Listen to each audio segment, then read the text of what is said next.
Samantala, kasabay ng posibilidad ng oil price hike, nilahad ng ilang LPG retailers sa lungsod na wala pang pagtaas ng presyo sa kanilang mga produkto ngayong linggo. Sa panayam ng IFM News Team kay Robinson Calderon, ibinahagi niyang mananatili ang presyo ng kanilang LPG products sa kabila ng pagtaas ng presyo ng petrolyo. Ayon sa kanya, hindi biro ang kanilang pinagdadaanan dahil mataas ang kuha nila sa supplier. Ngunit kadalasan na isa ka pa lamang mag-aabiso ng rollback ang mga ito matapos silang makabili.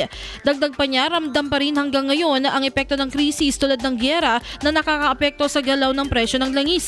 Sa kabila nito, sinabi ni Calderon ang patuloy nilang ipapasa sa mga customer ang anumang rollback upang makatulong sa mga suki na nahihirapan din sa pang-araw-araw na gastusin.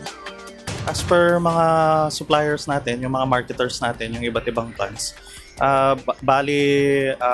yesterday tumawag na ako sa kanilang lahat. Tinanong ko kung may pagbabago sa presyo. So far lahat sila ang sinasabi yung presyo is nagkaroon ng rollover. So stable pa rin yung presyo natin. Wala silang sinabing pagtaas at yung pagbaba wala din po silang in-advise.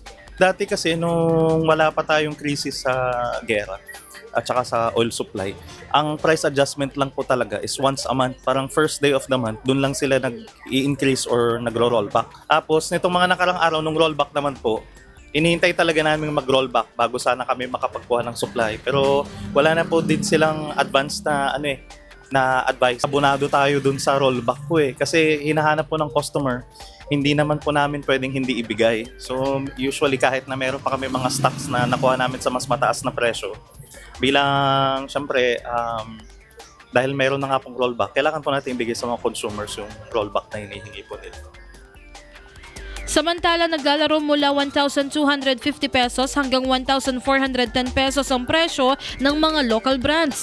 Sa huli, nagpaalala si Calderon sa publiko na manatiling mapagmatsyag at maging handa sa posibleng paggalaw ng presyo ng LPG sa mga susunod na linggo, kasabay ng patuloy na pagbabago sa pandaigdigang merkado ng langis.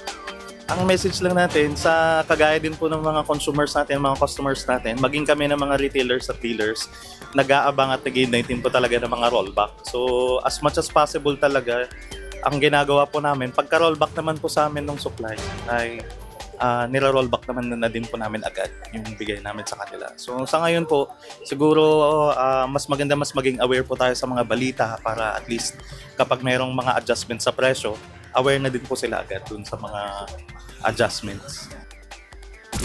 IFM News.